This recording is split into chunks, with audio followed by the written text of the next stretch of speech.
Olha, nós funcionamos um bom tempo com esse 4,5. Esse 4,5, chegou-se esse 4,5 de várias formas, mas funcionou de uma forma razoavelmente boa durante uns 13, 14 anos, mais ou menos. Então, assim, eu sempre achei eu que, enfim, seria algo que, pelo menos, não haveria muito questionamento por um tempo, porque estava funcionando razoavelmente bem, a economia crescendo, o banco, todo mundo entendendo o que que era o Copom, as discussões muito. Você tem discussões extremamente técnicas, elaboradas, as atas funcionando como instrumentos de comunicação do Banco Central muito eficientes, enfim, está funcionando bem. Sempre tem coisa para aperfeiçoar, tem coisa para aperfeiçoar ainda no sistema, não há dúvida. Isso é um processo contínuo, e, enfim, isso é outro assunto, mas está funcionando bastante bem. E aí, em 31 de janeiro de 2017, uma data que eu me lembro, porque eu escrevi várias vezes sobre esse assunto, o então presidente do Banco Central decidiu fazer um discurso dizendo que a meta de longo prazo de 3% é a meta ideal para o Brasil. Já imediatamente, eu escrevo uma coluna regular todo mês para o broadcast, e em fevereiro eu já escrevi dizendo, olha, é um perigo mexer na meta de 4,5 no Brasil. Por quê? Porque o Brasil tem uma situação fiscal muito diferente da dos países pares. Países pares, basicamente, era Chile e México, tá certo?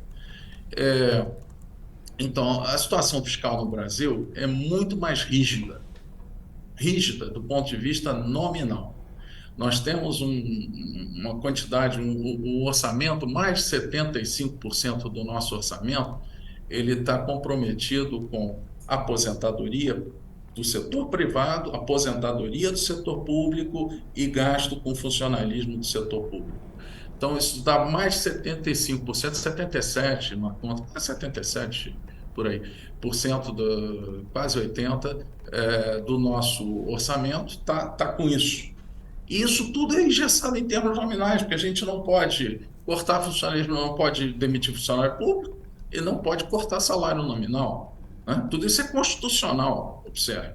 Isso é constitucional. Então, você fica numa situação que qualquer desbalanceamento fiscal pequeno, é, você praticamente não tem como resolvê-lo, tá certo? Não tem. Então, a única solução é você ter algum espaço na inflação para você conseguir reajustar um pouco menos as coisas nominais que não se reajustam todo ano, obrigatoriamente. Isso não inclui, obviamente, o salário mínimo, que todo ano ele tem que se reajustar, não é? Ou, em média, ele tem que se reajustar sempre pela inflação passada. Já outros itens não, mas não podem ser cortados em termos nominais. Eu vou dar um exemplo. Quando nós tivemos a crise na Europa, em 2008, né, porque a Grécia estava para sair do euro, etc., vários países que tinham problemas fiscais grandes, não só Grécia, Irlanda, Portugal, Espanha, Itália, mas basicamente Portugal foi um caso muito interessante, assim.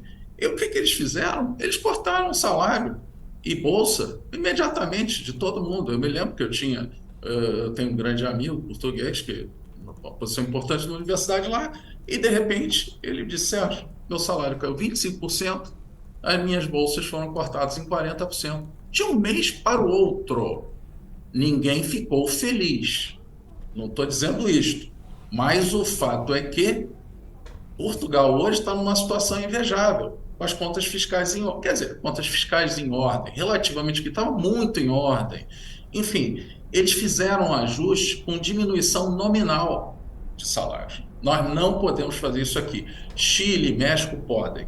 Eles têm bastante espaço ainda e tal, mas eles têm muito mais espaço também no orçamento que nós. Então, a meta no Brasil precisa ser um pouquinho mais elevada, não muito. Então, já desde 2017, desde fevereiro de 2017, eu venho escrevendo que a nossa meta de 3% é ambiciosa demais. E simplesmente você ter uma meta ambiciosa demais significa que você vai errar a meta. Você não vai conseguir chegar lá. E é o que nós estamos vendo.